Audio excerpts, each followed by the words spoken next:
Hola a todos. Hace pocos meses se ha publicado un libro de entrevista muy interesante del prelado del Opus Dei, don Fernando Ocariz, ¿no? Le ha entrevistado pues una señora llamada Paula Hermida Romero, y bueno, pues tocan bastantes temas en este libro, pero hay una pregunta, una parte que yo he leído y me gustaría comentar con vosotros, porque este señor, don Fernando, el prelado del Opus Dei, pues da como pistas interesantes de cara a reflexionar sobre la vocación y sobre la pastoral vocacional. La pregunta es la siguiente. Le dice la periodista a Monseñor Ocariz: la verdad es que el concepto de vocación es muy amplio. Hay personas que dan el paso como si tomasen una cruz, otras como si escondiesen una lámpara. Si es un camino que recorrer, ¿dónde está la vocación entonces? ¿Al principio o al final del camino? ¿Podría usted hablarnos de lo que considera que debiera ser esa experiencia en nuestro tiempo?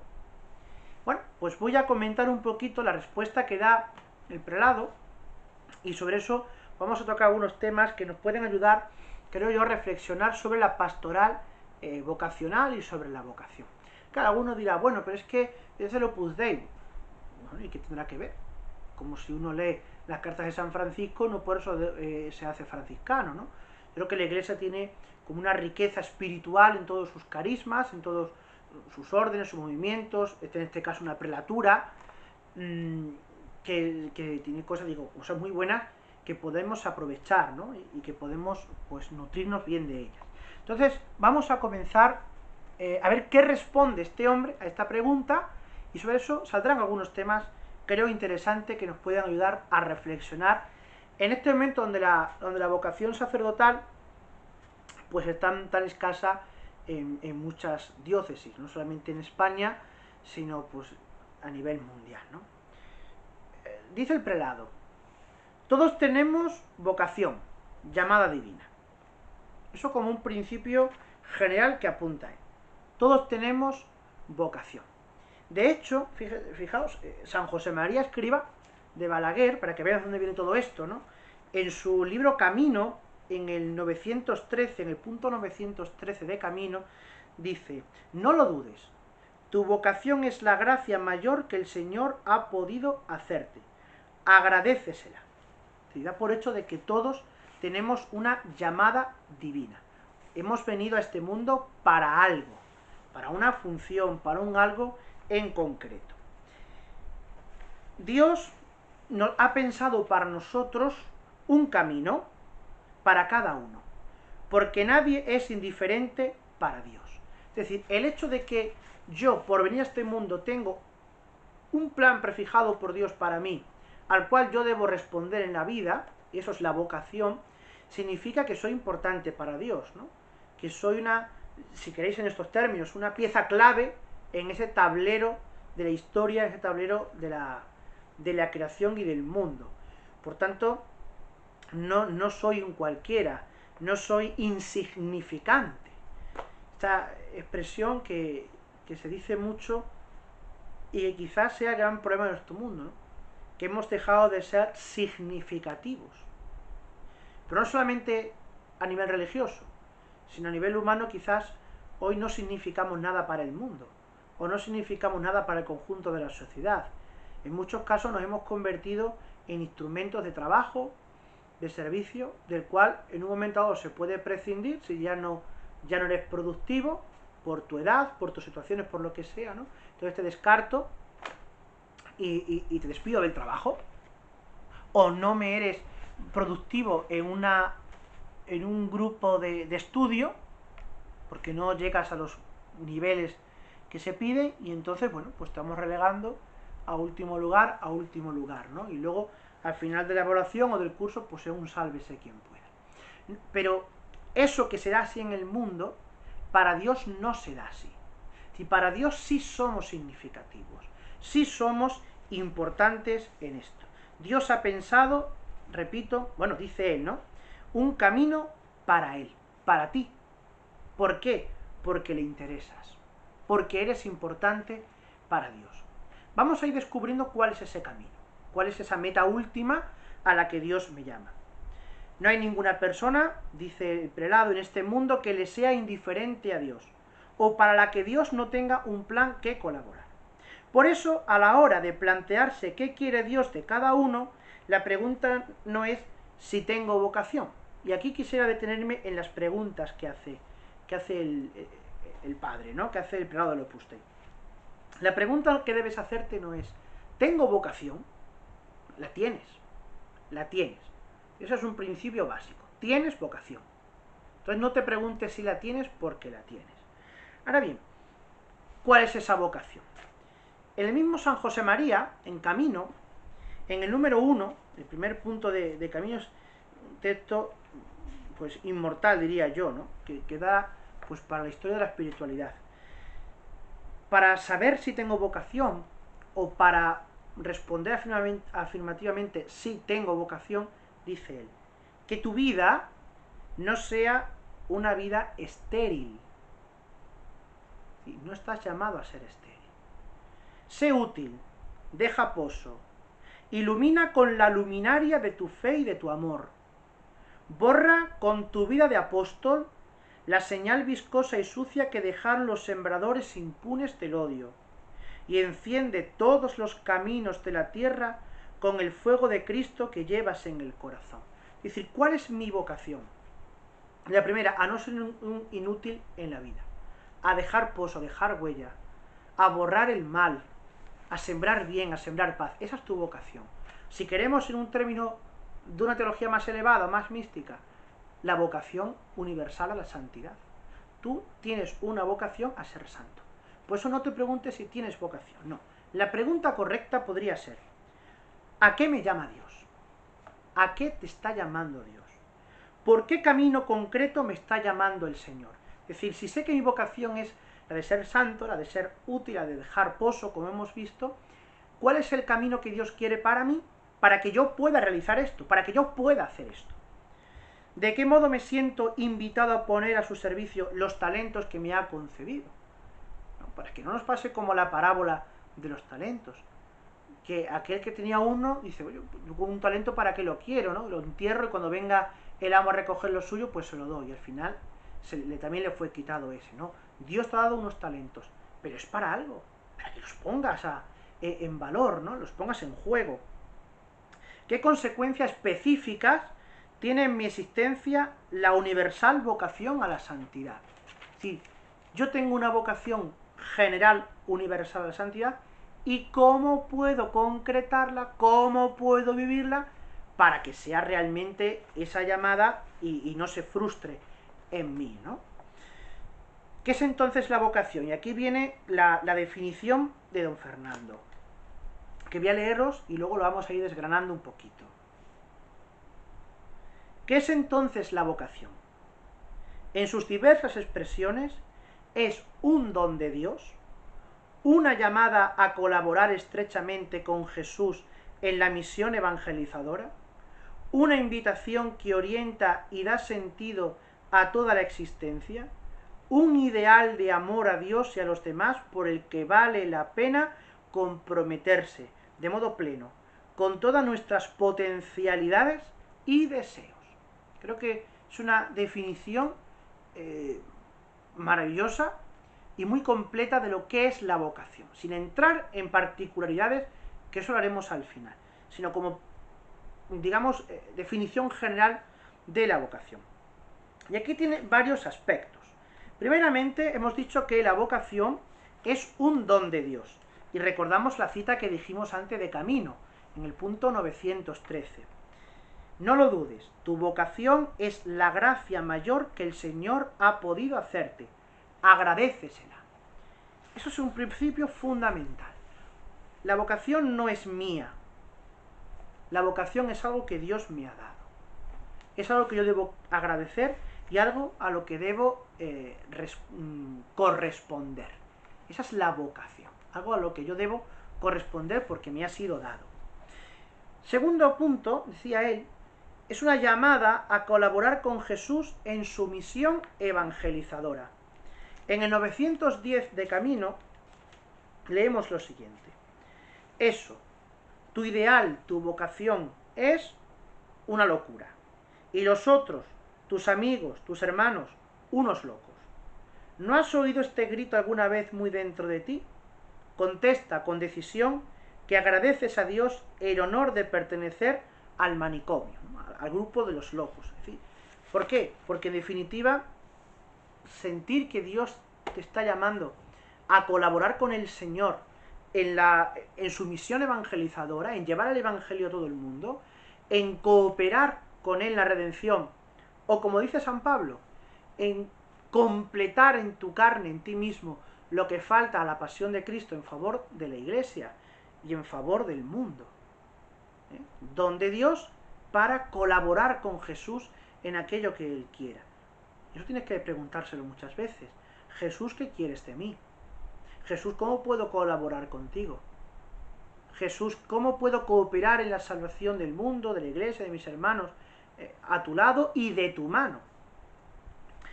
En tercer lugar, decía Monseñor Ocariz, es una invitación que orienta y da sentido a toda la existencia. Orienta y da sentido a toda la existencia. Y aquí me viene a la mente una cita memorable del Papa Benedicto XVI, el Papa emérito Benedicto XVI, en el número 1, segundo párrafo de la Deus Caritas Es, la primera encíclica de su pontificado. Esa frase tiene mucho que ver con lo que responde aquí Monseñor Ocariz. Decía Benedicto XVI, no se comienza a ser cristiano por una decisión ética o una gran idea, sino por el encuentro con un acontecimiento, con una persona que da un nuevo horizonte a la vida y con ello una orientación decisiva. Esa es la vocación. Tu vocación parte del encuentro que hayas tenido con Jesús. Tendrás que preguntarte esto primero. ¿Te has encontrado con el Señor? ¿Has tenido experiencia de encuentro con Cristo? Y cuando tengas esa experiencia, si no la has tenido ya y la tienes, podrás preguntarte muchas cosas. Señor, ¿qué debo de hacer para ganar la vida eterna? Le preguntó a aquel joven, ¿no? Otro, Señor, quiero ir contigo, ¿dónde vives? Bueno, pues son preguntas que se hacen distintos personajes del Evangelio cuando se encuentran con Jesús. Otros directamente secundan la llamada sin preguntarse nada más, como por ejemplo le pasa a Mateo, ¿no? Que está en el telonio, recogiendo los impuestos, contando el dinero, pasa a Jesús, le dice, Mateo, ven y sígueme, levántate y sígueme. Y dice, Mateo se levantó y le siguió. Es decir, sin más, ¿no? Bueno, pues en este sentido, por ejemplo, en el punto 903, cuando tú te has encontrado, en el punto 903 de Camino, perdón, cuando tú te has encontrado con Jesús, no hay que perder el tiempo. Si ves claramente tu camino, dice San José María, síguelo. ¿Cómo no desechas la cobardía que te detiene? Si ves claramente que el Señor te ha llamado, te ha dado una vocación específica, que le veremos cuál, síguelo, no te lo pienses más veces. Si es de Dios, va a salir para adelante. Porque Dios consigue lo que se empeña. Nosotros podemos dar muchas vueltas en la vida, podemos ir para allá, podemos ir para acá, desviar los caminos y tal, pero Dios, como se empeñe en algo, al final te lo va a dar, te lo va a conseguir. Entonces, esta vocación, que es un don de Dios, una llamada a seguir al Señor, a colaborar con Él, tiene que dar un cambio de orientación a tu vida. Uno no puede ser el mismo cuando se encuentra con Cristo que cuando no se encuentra con Él. Uno no puede vivir su vida cristiana de una manera floja, desanimada, tristona, y encontrarte con el Señor y seguir igual. Pero entonces, ¿qué cambio es este? ¿Qué conversión es esta? No. El Señor cambia todo. El Señor te hace tener un corazón nuevo. Cuando tú has experimentado esa misericordia de ese Dios que te ama, de ese Dios que está por ti, de ese Dios que no te deja, que no te abandona, cambia todo. Da, como decía Benedicto XVI, una orientación nueva y decisiva a tu vida. Por eso es importante pensar en ese encuentro. Si aún no te has encontrado con Jesús, pídeselo. Señor, quiero encontrarme contigo. Ando un poco desanimado, flojo, falto de ganas.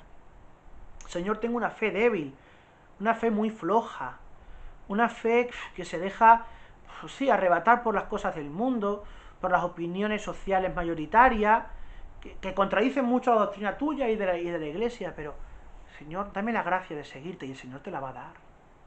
Y el Señor te va a tomar de la mano y te va a decir, sígueme, no mires para atrás, déjale arado, venga. Entonces, es ese dinamismo interno, ¿no?, del corazón, del alma, que nos hace ponernos siempre en camino de Jesús. También terminaba diciendo Monseñor Ocariz en esa respuesta, un ideal de amor a Dios, un ideal de amor a Dios y a los demás, por el que vale la pena comprometerse de modo pleno, con todas nuestras potencialidades y deseos. Es un ideal de amor. Es decir, ¿qué es la vocación? Un ideal de amor. Es amar hasta el extremo, amar hasta el sufrimiento y amar hasta la entrega. Amar hasta que duela, en definitiva. ¿A quién? Primeramente a Dios. Y por tanto, en el mismo momento, amas al prójimo. No se entiende el amor a Dios sin el amor al prójimo. Y un amor al prójimo que prescindiera del amor de Dios, ese amor acabaría caducándose, se convertiría en pura filantropía. Pero es que los cristianos no estamos llamados a ser filantrópicos. No estamos llamados a crear al hombre por el hombre, no, sino a amar en el prójimo la imagen de Dios. Y ese es el gran misterio de la caridad cristiana. Por eso, muchas veces me gusta decir que no nos podemos quedar en ser buenas personas, ¿no? Si de buenas personas está el mundo lleno.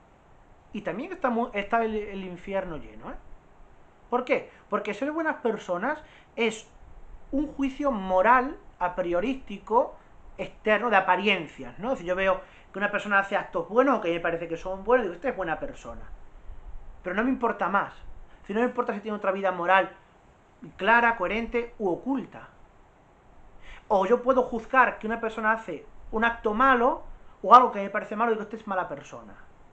Y no sabes si esa persona está luchando por ese defecto, por quitárselo. Si esa persona sufre en su interior por aquello que está haciendo, pero que no es capaz de dejar de hacerlo, ¿no?, por la razón que sea. Entonces, no nos podemos quedar en ser buenas personas. El que se encuentra con Cristo, el cristiano de verdad, tiene que luchar cada día por ser santo, por la santidad.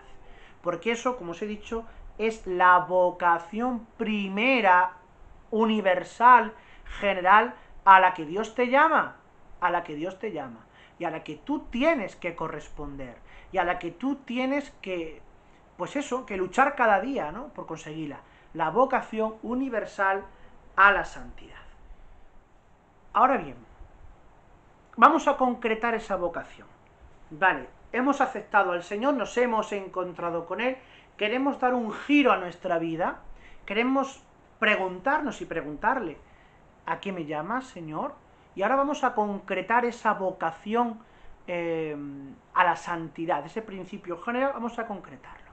Vamos a ir a algunos aspectos. Primeramente, tenemos una vocación, digamos, universal, natural, al matrimonio, ¿no? Es decir, a unir la vida con otra persona, con ese doble fin que leemos en el Catecismo de la Iglesia, de la complementariedad de los cónyuges, del marido y de la mujer, y la procreación y la educación de los hijos, ¿no?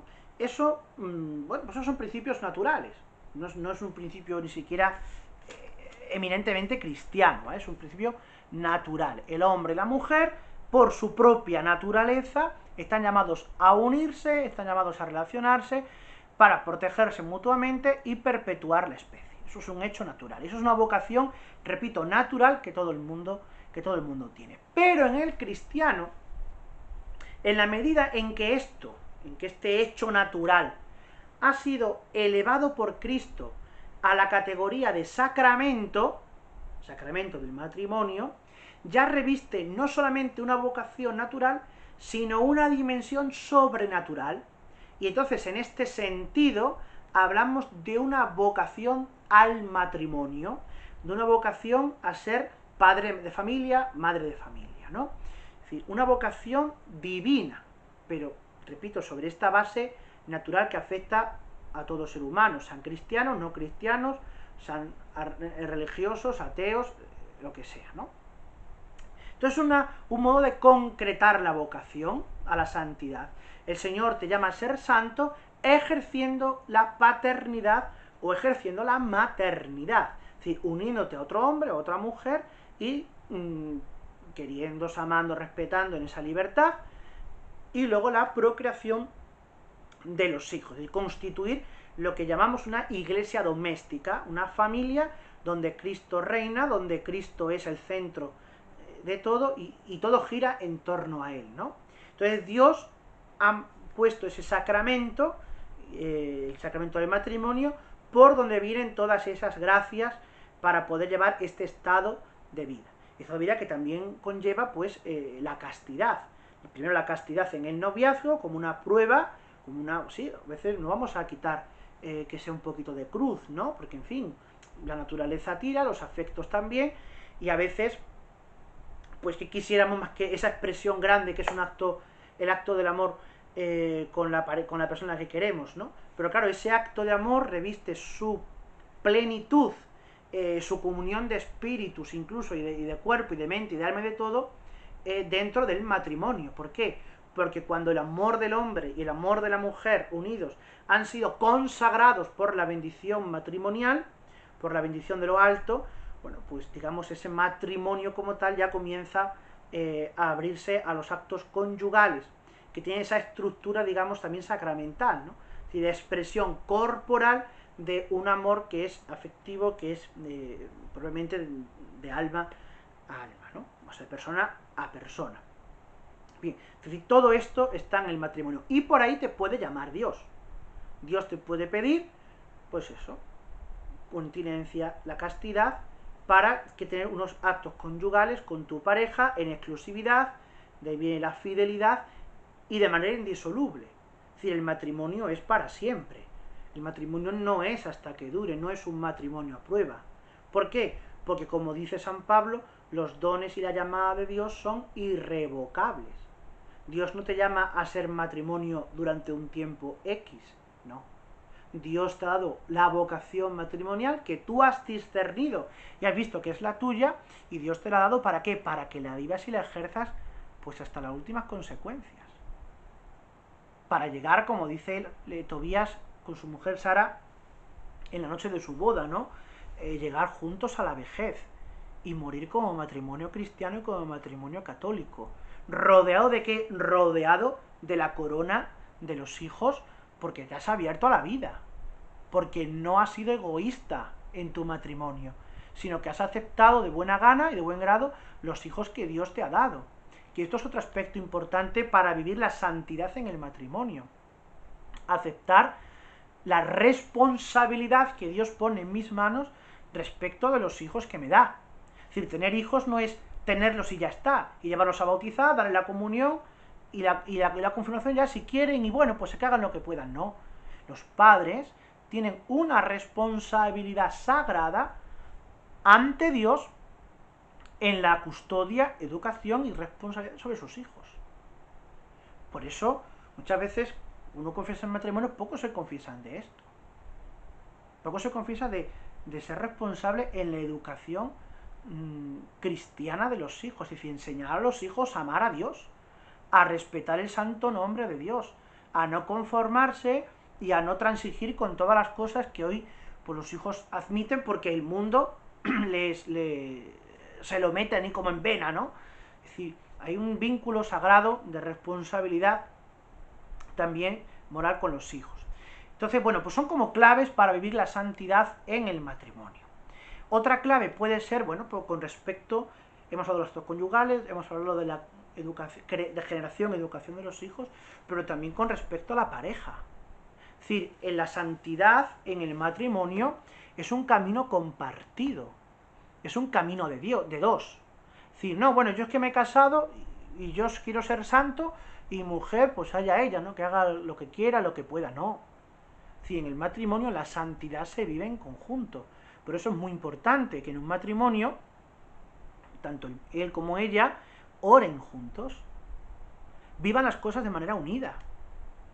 En un matrimonio tiene que haber libertad, tiene que haber respeto, tiene que haber fidelidad, pero sobre todo esto, que son valores humanos, se pueden resquebrajar y se pueden diluir si no se tienen fundado sobre estamentos sólidos. Y ese estamento sólido te lo da la presencia de Dios en tu vida. Hacer de Dios el centro de tu matrimonio y el centro de tu familia. ¿De qué te sirve la libertad si es una libertad como la entiende el mundo? Si la libertad en el matrimonio no es una libertad para hacer lo que te da la gana, independientemente del querer o de la aprobación o desaprobación de tu pareja, ¿no? La libertad en el matrimonio exige, como dice San Pablo, ¿no? Ser esclavos unos de otros por amor. Es decir, que no desagradar a tu pareja. La libertad es para hablar, para tener confianza. La libertad es para amar. Si no es que yo estoy obligado a amar a mi mujer, no. Tú tienes que amar a tu mujer en libertad. Y como amas a tu mujer porque te da la gana amarla, porque no tienes razones humanas para ello, simplemente porque es tu mujer, porque es tu esposa, o porque es tu marido, pues no vas a estar buscando a otros y a otros fuera del matrimonio. Y no solamente una infidelidad, digamos, de tipo sexual, sino buscar otros amigos u otras amigas que te relajen, que te va a dar un poco de la realidad que estás viviendo, ¿no? Tienes que vivir tu matrimonio en libertad, pero libertad dentro de la pareja. Cuando dentro de la pareja uno no es libre para comunicarse, no es libre para fiarse y no es libre en definitiva para amar, pues entonces aquí está fallando algo. Y a veces venimos con las libertades malentendidas y claro, todo termina en fracaso matrimonial. Todo termina en fracaso matrimonial, ¿no? Hay gente que celebra los divorcios. Ay, vamos a celebrar la despedida de casados porque no vamos a divorciar. No sé hasta qué punto se puede celebrar un fracaso. Porque un divorcio es un fracaso. No entro ahora en la culpabilidad, no culpabilidad o en las situaciones particulares en las que se puede dar. ¿De acuerdo? Que eso cada uno, bueno, pues se conoce muy bien, ¿no? Pero el hecho de que tú tuvieras un programa de vida, un proyecto de vida con la persona a la que más amas, con la que te has casado, y ahora de repente todo eso desaparece, pues chica o chico, hay que reconocer que ahí hemos fracasado. Igual que un sacerdote que deja de ejercer el ministerio sacerdotal, pues es un sacerdote fracasado. Por la razón que sea. Por la razón que sea, ¿no? Todo estos fracasos luego se puede salir, remontar, arreglarse. Es decir, otras cosas lo podemos tratar en otro momento, ¿no? Pero aquí es una vocación, estamos hablando de una vocación que Dios te da, a la que hay que luchar, ¿no? Es decir, el matrimonio siempre hay que luchar por él, por esa confianza, por ese respeto, por esa libertad, por esa reciprocidad entre el esposo y la esposa, ¿no? Es decir, el matrimonio no es una cosa mía, es una cosa de dos, y mi santidad depende de la santidad de mi esposa o de mi esposo y viceversa. Bien, bueno, esto con respecto al matrimonio. Otra vocación, pareja ella, pero que no quiero ahondar mucho, pues es una vocación a una vida consagrada. No quiero ahondar mucho porque esto supondría hacer 40 vídeos sobre este tema, porque dentro de la vida consagrada pues hay muchas formas de vivirla o de realizarla, desde la contemplativa de estricta observancia a lo que, bueno, pues lo que está surgiendo hoy, que son modalidades más mixtas, seglares consagrados, órdenes terceras, etcétera, ¿no? Pero en esencia podemos decir que esa vocación uno la siente cuando Dios le está llamando a una entrega más radical, asumiendo los consejos evangélicos como programa de vida, que es una consecuencia radical también, perdón por la repetición de la palabra, de la consagración y de los dones del bautismo. Sí, vivir la vivencia de la pobreza como Cristo pobre, que se hizo pobre, y se despojó de sí mismo, de su divinidad, para hacerse rico y enriquecernos con su pobreza. El consejo evangélico también de la castidad, de la virginidad, es decir, vivir con un corazón indiviso para Dios y de Dios al resto de los prójimos, ¿no?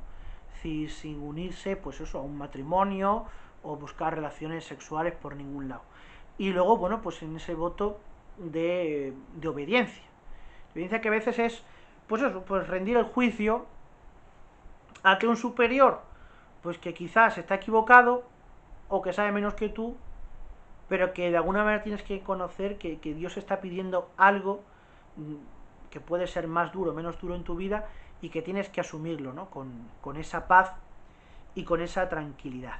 Entonces la vida religiosa es una vocación preciosa que Dios da también a algunos hombres y mujeres para una entrega más radical si cabe, abandonando el mundo y siendo, y esta es una idea de Papa Francisco, y siendo profecía de esas realidades futuras que están por venir en el reino de los cielos.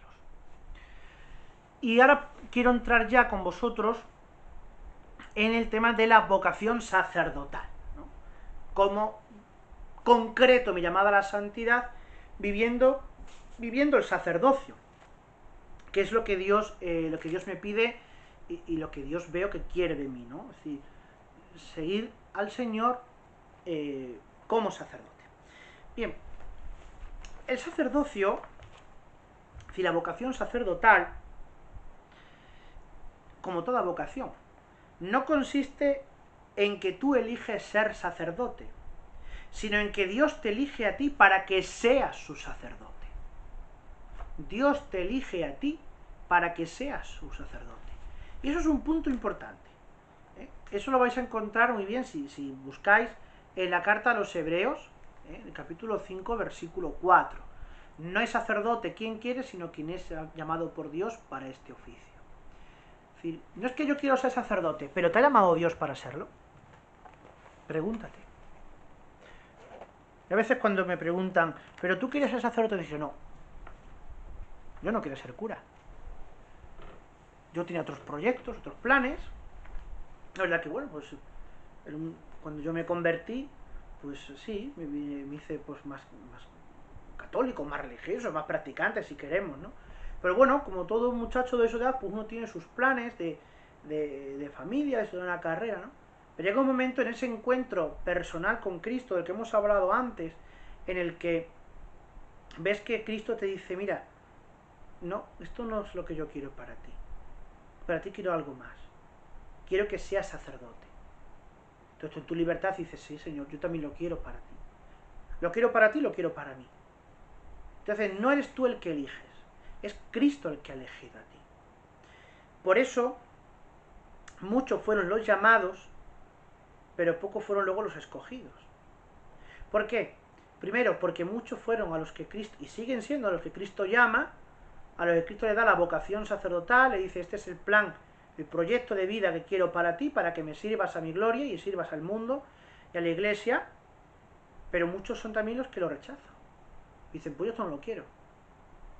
Y entonces, bueno, pues siempre Dios sabe abrir caminos nuevos en la vida, ¿no?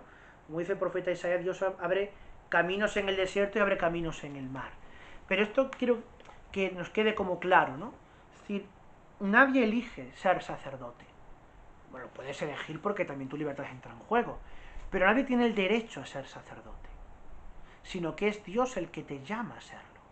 Es Dios el que te inspira. El que te inspira esa vocación. Esa vocación. El que te dice. El que te hace gustar la vida de un sacerdote. La vida de oración.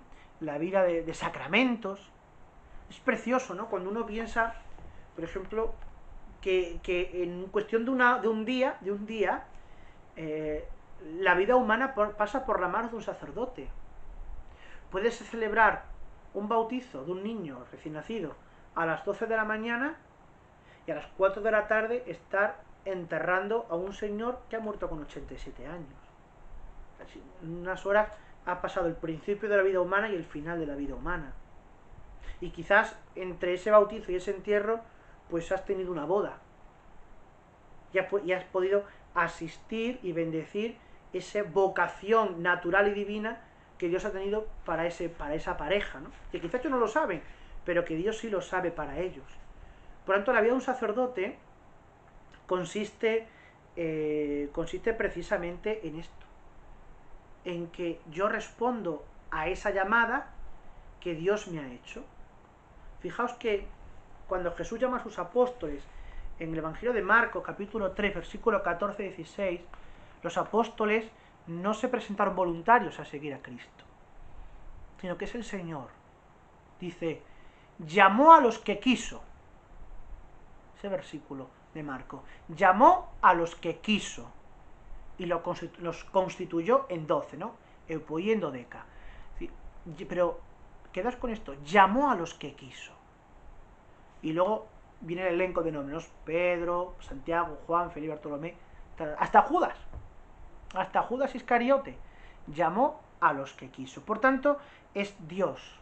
En la Biblia, por ejemplo, tenemos muchos ejemplos. Pienso ahora cuando David está para morir, Adonías, que era uno de los hijos de David, pues se erige rey, se autoproclama rey, coge unos cuantos, una camarilla, y dice, vamos a este monte, vamos a hacer un sacrificio, porque yo voy a ser el rey.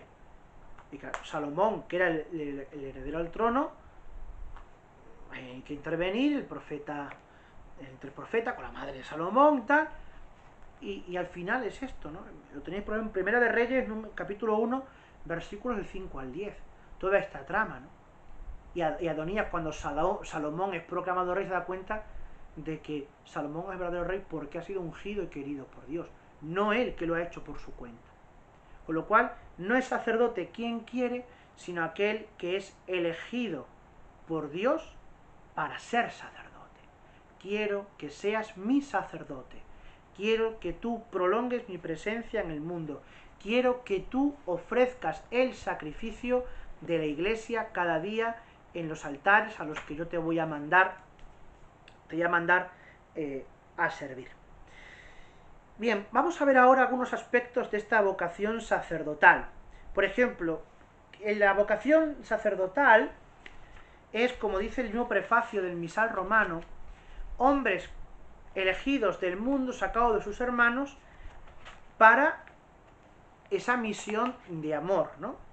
Dice, hablando de este tema, en el último libro que han publicado conjuntamente el cardenal Robert Sará y Benedicto XVI, desde lo más hondo de nuestros corazones, cuando habla de este tema, en el número 55, perdón, en la página 55, habla de lo que suponía la palabra clero, ¿no? El sacerdocio como entrada en el clero. Vamos a ver qué significa esto. La Iglesia, dice Benedicto XVI, la Iglesia ha interpretado con este sentido la palabra clero.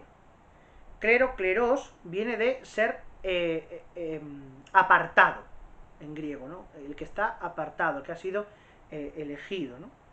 Para algo. De ahí viene la tribu de Leví. La tribu de Leví era como, digamos, el clero de Israel. ¿Por qué? Porque era una tribu de apartados, de elegidos por el Señor, a los que no les había tocado nada en el reparto de las tierras, pero que su única heredad, su herencia, era el Señor. Ingresar en el clero, dice Benedicto XVI, significa renunciar a su núcleo vital, es decir, el matrimonio, familia, sustentos, y aceptar solo a Dios como sostén y garante de su propia vida. Esto es lo primero que uno tiene que entender en la vida sacerdotal y en la vocación sacerdotal, que solo Dios es el garante y el sostén de tu vida, que en todo vas a depender de Él, y que el que haya vocación sacerdotal también depende del querer de Dios. Ahora vamos a ver cuando abordemos, vamos a entrar ahora mismo en el tema de la abstinencia sexual, del celibato, ¿no? De lo que supone el celibato. Este tema, bueno, pues que en los últimos meses pues ha dado tanto de sí y ha sido tan controvertido. Hablando de este tema, el XVI hace una diferencia muy bonita sobre el sacerdocio del Antiguo Testamento y el sacerdocio inaugurado por Jesucristo, ¿no? Entonces pone como una nota de las esenciales, es muy amplio lo que dice, pero bueno, voy a quedarme con esta idea. Como una nota esencial, dice él que el sacerdocio en Israel estaba siempre asegurado porque venía de la casta, era un sacerdote heredado. Tú pertenecías a la casta sacerdotal de los levitas o de Aarón, y entonces ya, digamos, estaba el sacerdocio garantizado. Y como para ser sumo sacerdote y ejercer una vez al año el sacrificio, suponía o permitía, digamos, el matrimonio, incluso reclamaba el matrimonio y los hijos, pues no se demandaba la abstinencia sexual, salvo cuando eras elegido sumo sacerdote y una vez al año tenías que entrar en el Sancta Sanctorum a ofrecer el sacrificio. Entonces, si en ese caso tenías que practicar la abstinencia sexual. Por ejemplo, cuando el rey David huye con sus soldados y llega al templo, uno de los templos que estaban allí, y le dice al sacerdote, dame algo de comer a mí y a mis hombres, que tenemos hambre, venimos tal, y dice, mira, solo me tengo los panes de la propiciación, los podéis coger, pero con una condición, que tú y tus hombres os hayáis abstenido de tener relaciones con mujeres. Dice, no te preocupes porque llevamos tiempo huyendo y no hemos tenido nada, entonces lo comen. Es decir, esa cuestión. Pero es que cuando se inaugura el sacerdocio nuevo, el sacerdocio de Cristo, esto ya no es así. No se entra a ser sacerdote por pertenecer a una familia o un clan, sino por ser llamado por Cristo para esa función. Y como el sacerdocio del Nuevo Testamento, el sacerdocio cristiano, no se ejerce una vez al año, sino que el sacrificio es algo diario, la celebración de la Eucaristía es algo diaria, pues poco a poco la Iglesia, claro, al imponer la abstinencia sexual de cara a celebrar este sacrificio, pues ¿qué ocurrió? Pues que poco a poco, si yo tengo todos los días que celebrar el sacrificio de la Eucaristía, todos los días me toca tener relaciones sexuales, por tanto el matrimonio sobra, el matrimonio obsta de todo esto. Y entonces, a medida que el culto se va haciendo diario y se va tomando conciencia más clara de la vocación propia del sacerdocio, pues se ve la necesidad del celibato como disciplina eclesiástica, si queréis, para una mejor vivencia espiritual y pastoral del sacerdocio. Por eso, a diferencia del Antiguo Testamento, el sacerdocio cristiano no está garantizado nunca, porque es una vocación que Dios te da y a la que tú tienes que corresponder. De ahí el mandato de Jesús, de Mateo 9, 9:38, rogad al dueño de la mies que mande obreros a su mies. Es decir, pedid siempre que el Señor os mande sacerdotes, llame con vocación sacerdotal a tantos hijos, ¿no? Bien, bueno, pues esto con respecto un poquito al sacerdocio. Claro, uno dice, bueno, pero esto es una valoración positiva, negativa. Bueno, vamos a ver. Dice Benedicto XVI, en la página 50 de este libro. No obstante, que es un poquito lo que yo os he dicho, ¿no? Debido a la celebración eucarística regular y a menudo incluso diaria, la situación de los sacerdotes de la Iglesia de Jesucristo sufre un cambio radical respecto del Antiguo Testamento. A partir de entonces, toda su vida está en contacto con el misterio divino, y eso exige, por su parte, la exclusividad para Dios.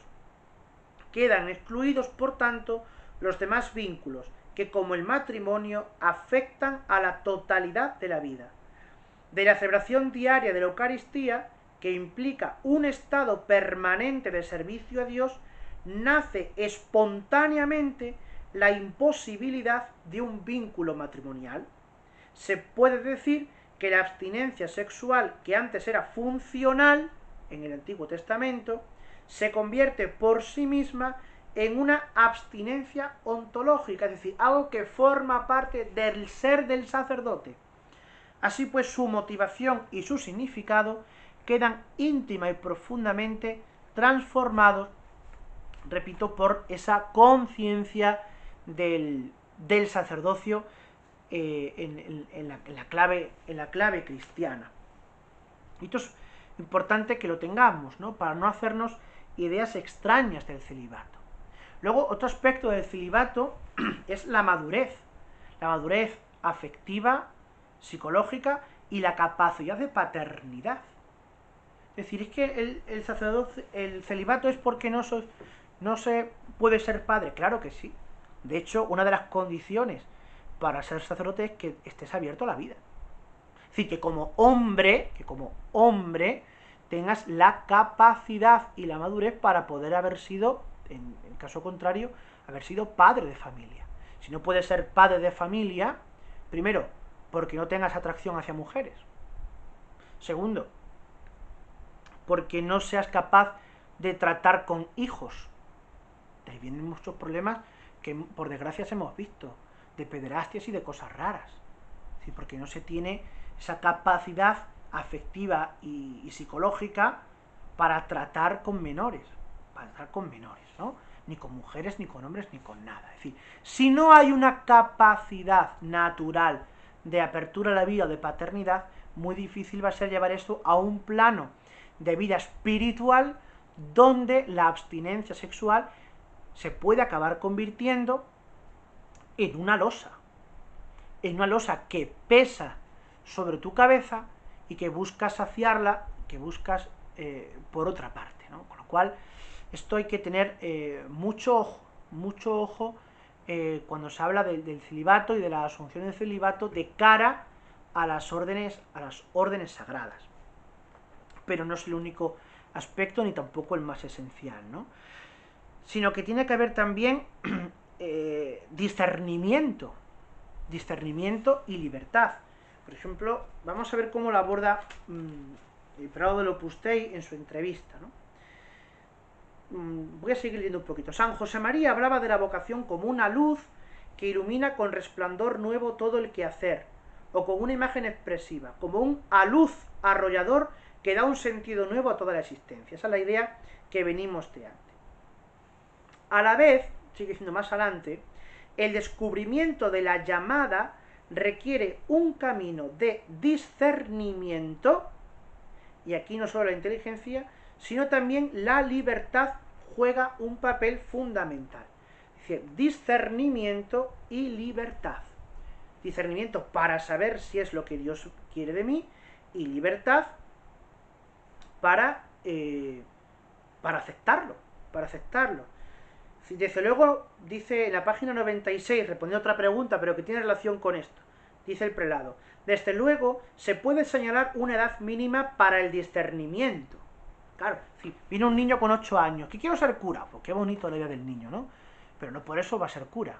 El niño tiene que subir una etapa de discernimiento, ser acompañado por el párroco, por la pastoral vocacional, por el seminario, si ingresa en un seminario menor, por lo que sea, ¿no? Y discernirlo con él. O un tío con 20 años que te dice, bueno, siento que el Señor me llama a ser sacerdote. Bueno, pues con él también tienes que discernir, porque puede ser una ilusión de un nuevo encuentro con Cristo, de una conversión, ¿no? Y piensas que el Señor te llama y luego todo se queda en agua de borraja. Entonces, tiene que haber un momento y una edad para un discernimiento. Lo sano es, pues eso, con 14, 15 años, ir haciendo un discernimiento con el sacerdote, con un director espiritual, y con 18 años, terminados los estudios básicos, y teniendo tu selectividad o la prueba universitaria, como lo llamen ahora, pues poder ingresar en un seminario y formarte como sacerdote, ¿no? Pero no es aventurado pensar, sigue diciendo el prelado, que un chico o una chica joven, claro, sea capaz de asumir decisiones que orientarán de modo decisivo su vida. Claro, igual que un chico o una chica joven, cuando llega a una edad, tiene una relación de noviazgo con un chico, o con una chica, y va discerniendo si esa es la mujer o el hombre de su vida, hasta que pueda dar el paso y casarse. O llega un momento en que ese joven tiene que decidir, bueno, ¿qué quiero estudiar? ¿Ciencia o letras? ¿Qué quiero estudiar? ¿Una carrera de ciencia? ¿Quiero ser médico? ¿Quiero ser agrónomo? ¿O quiero ser filósofo? ¿O quiero ser licenciado en Derecho? Esas decisiones están. Bueno, pues ahí en ese momento es donde entra en juego, y además debe entrar en juego, la posibilidad de la vocación sacerdotal. Es decir, o matrimonio, noviazgo y matrimonio, o sacerdocio. ¿A qué me está llamando el Señor? Es decir, tengo que elegir una carrera. La carrera de filosofía y la teología.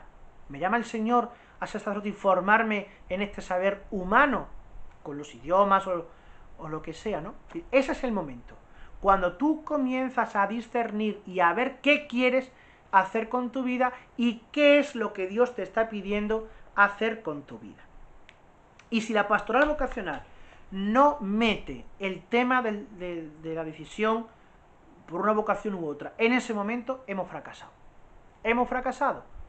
Porque si no, nunca se lo van a plantear, a menos que haya pues un golpe de gracia o un empeño de Dios, de decir, no, quiero esto para ti, ¿no? Como eso son lo que luego se llama las vocaciones tardías, ¿no? Que después de haber hecho una vida o de iniciar un proyecto de vida, pues Dios te da la vuelta a los planes y te hace entrar en un seminario, ¿no?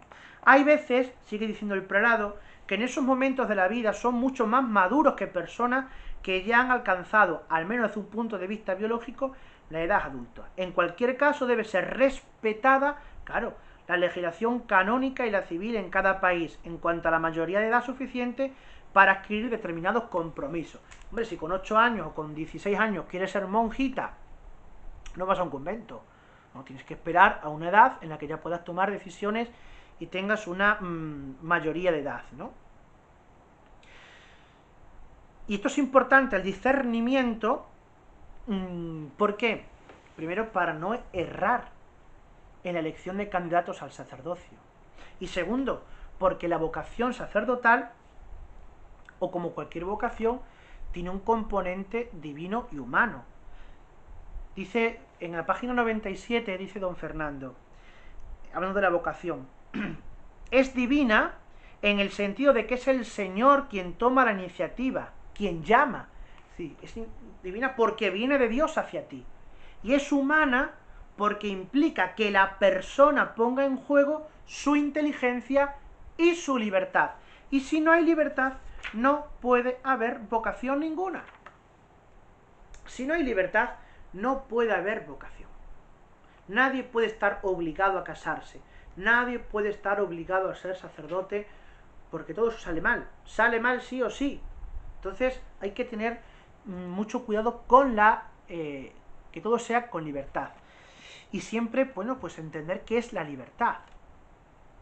La libertad es que no tienes ninguna atadura para decir sí, pero tampoco tienes ninguna atadura para decir no. Bueno, parece obvio, pero muchas veces hay ataduras. Ataduras emocionales, ataduras afectivas, de dependencia de relación, etc., ¿no? Entonces, esto hay que cuidarlo mucho, el discernimiento, que sea en libertad, sobre todo porque la libertad comporta madurez en la persona, madurez en el candidato, en el chico que desea ser sacerdote y que se siente llamado a ser sacerdote. Y por último, también, bueno, pues no olvidar nunca que la vocación sacerdotal es una obra conjunta de la gracia de Dios y nuestra, lo que hablábamos del componente divino y del componente humano. Es decir, el Señor nos llama, el Señor obra en nosotros, nos pone esta inquietud vocacional, pero nosotros también colaboramos con nuestra oración, con nuestros discernimientos y con multiplicidad de circunstancias y de factores a responder afirmativamente a esta vocación. Entonces me parece, con toda humildad, que podemos aportar algunas claves, de cara a hacer una pastoral vocacional comprometida, una pastoral vocacional que provoque la respuesta, porque hay mucha gente que quizá no tiene experiencia de Dios, y vamos al principio, es que este es el fundamento y la raíz de toda vocación. Si no te has encontrado con el Señor, ¿qué vocación vas a descubrir para ti? Segundo, si al encontrarte con el Señor no hay un cambio en tu vida y no amas a la iglesia y haces una vida de iglesia, de cristiano fiel, normal, es muy difícil que Dios pueda presentarte un proyecto de vida apasionante para ti. Tercero, no puedes ser sacerdote porque tú quieres, sino que tienes que discernir en libertad con tu párroco, con un director espiritual, con la pastoral vocacional. En fin, las diócesis deben crear esos cauces, esos vínculos para que, pues para que esto sea posible, ¿no? Pero sobre todo tener una vida cristiana normal y sana, sin cosas raras, sin visiones raras. ¿Cómo se puede tener una vida cristiana normal y sana?